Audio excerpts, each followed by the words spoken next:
Today I'm going to explain the German satirical film called Look Who's Back. The beginning of the movie is set somewhere during the Second World War in Berlin.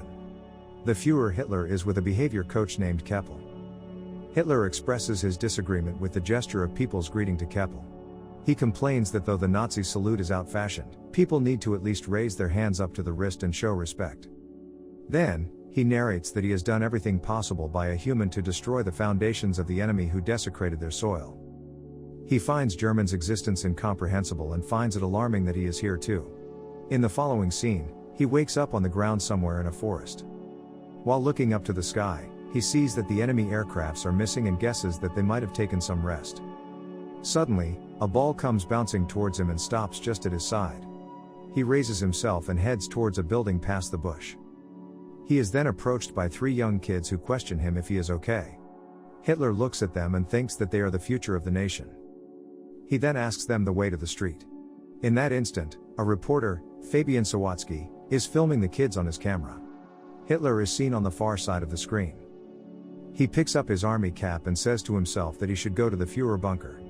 Hitler gets to the street and gets amazed at people riding monowheel bikes. He finds people capturing him in their camera and expresses that though the rubble went, people have gone mad. Then, he feels a modern car by his hand and questions himself if he fell in a coma and missed the victory. He realizes that he is not aware of his situation totally and alerts himself to collect more information. Then, he asks a man about the location of Chancellery, but the person instead asks him for a picture. He gets disturbed by the camera's flashes as people come near him and take photos in turns. Confused by the unusual events around him, he concludes something went out of hand in the place. As Hitler walks away, he finds a woman speaking in German on her phone. He comes closer and asks her about the current date, but the woman gets terrified and sprays his eyes. Hitler cries in pain as his eyes get reddish and his vision gets blurred. He stumbles and walks to a newspaper shop nearby. He gets shocked to see the date October 3, 2014, written on the paper and falls to the ground at once. Somewhere else, the boss of a TV station, Kerner, praises Mr. Christoph Sensenbrink for his excellent job as the deputy's head. He proposes a higher solution but instead announces another worker named Miss Katja Bellini as the managing director. Due to this, Christoph gets shocked and dissatisfied. He comes to his office and vents his anger out at a struggling filmmaker named Fabian. Despite Fabian's best attempts to convince his boss, he gets fired and thrown out by the guards. Sometime later, Hitler wakes up at the news shop and asks the owner about the date. He confirms that it is in fact 2014. A confused Hitler questions if the shopkeeper has kidnapped him and suspects if all this is a trick play of the enemy's secret service. He threatens to kill the shopkeeper if he is working for the enemy, but the shopkeeper gives him a bar of chocolate instead. Hitler opens it after quite a struggle and sniffs it. He declares it as industrially pressed grain and questions the shopkeeper if there is still a shortage of bread. The shopkeeper asks Hitler if they are filming a documentary somewhere nearby, mistaking him for an actor. The shopkeeper then says that he looks exactly like the Führer, to which Hitler replies that he is the Führer. After that, Hitler sees the Turkish newspaper and asks if the shopkeeper has Stürmer or Panzerber. The shopkeeper says that he has more Turkish customers. Hitler gets astonished at the presence of Turkish people in Berlin. He then starts collecting information from the newspaper.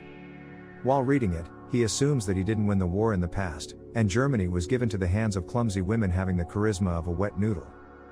He further laments the existence of Poland and concludes the war to be a total waste.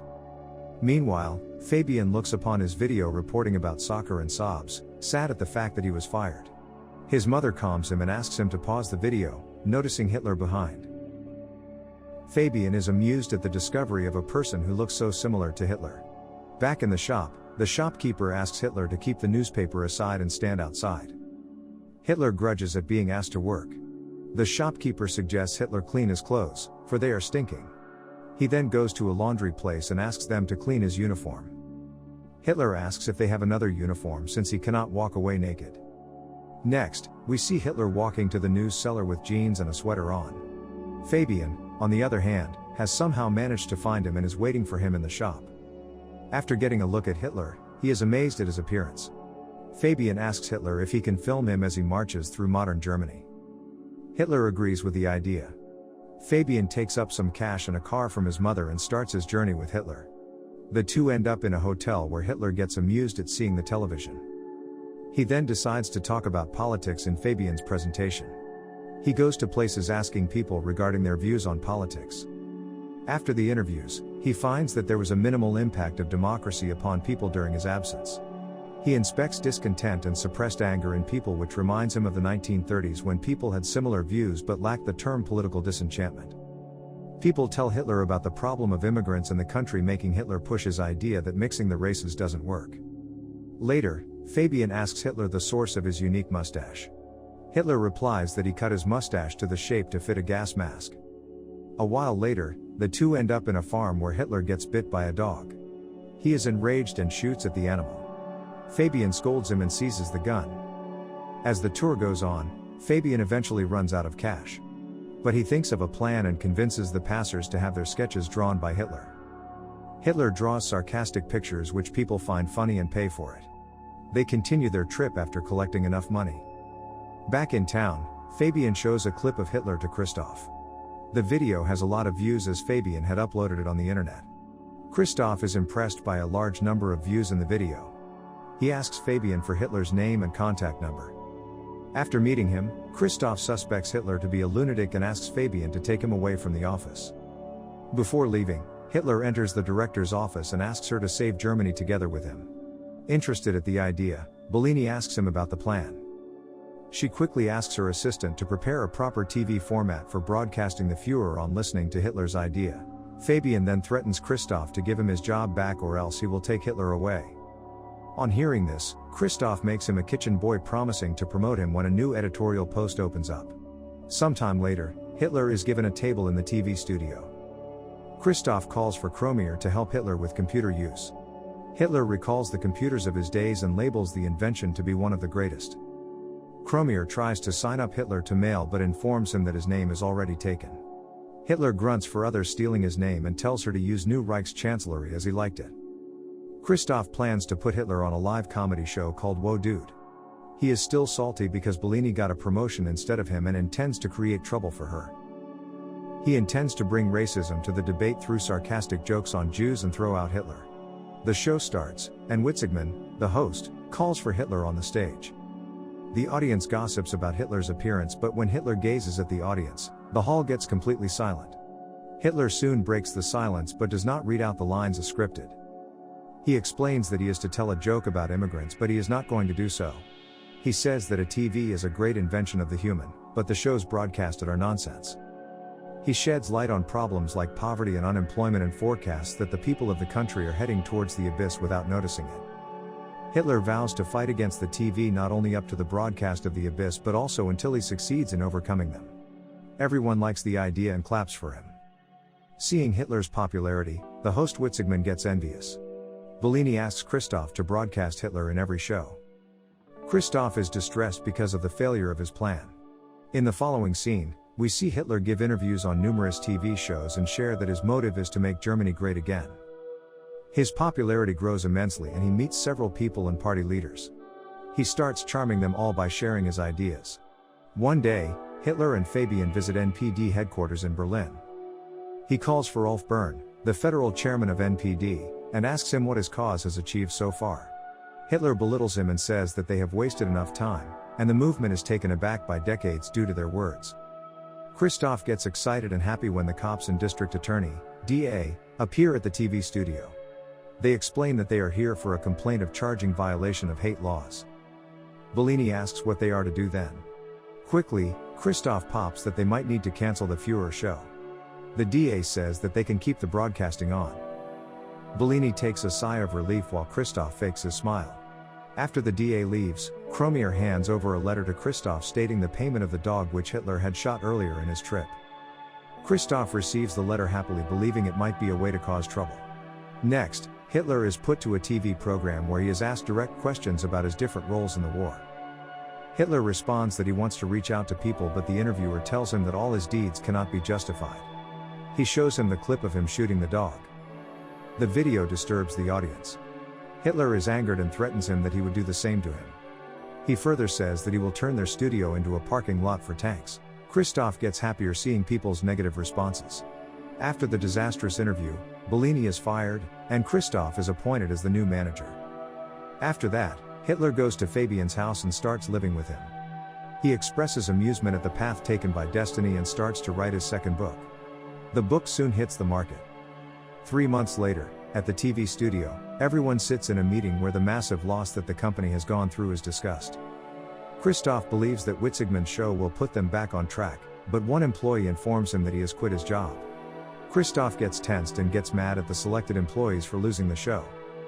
One of the staff suggests getting Hitler back, which interests Christoph. He looks for Hitler again and offers Fabian that he will invest $1 million in the film that Fabian and Hitler are shooting if they in return let them broadcast the movie on their TV. Hitler and Fabian come to Cromier's house where Cromier's grandmother identifies Hitler. She claims that Hitler gassed all the people up and killed them. She calls him a criminal and shouts at him to get out. In the car, Hitler shares that he is surprised at Cromier being a Jew. He starts to belittle Jews, calling them less of humans. Fabian gets disappointed at Hitler's actions and his words. Back in the set, Fabian gets Hitler to replay how he got to the place.